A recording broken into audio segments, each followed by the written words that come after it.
В этом походе я решил попробовать сделать новый вид костра, называется Дакота. Так написано, что древние племени индейцев делали такие костры.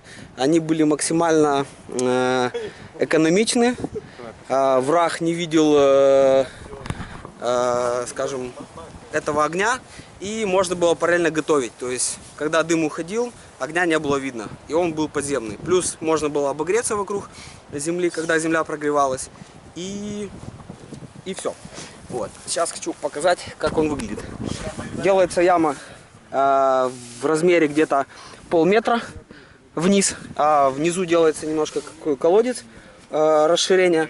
Дальше идет дырочка такая, которая дает поток кислорода, который питает огонь. Соответственно, огонь максимально продуктивен. Вот такой вот. Раз.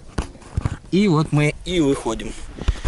Вот такой вот костер. Сейчас мы поставим пробную версию разогревания этого костра и посмотрим, как это выглядит на практике.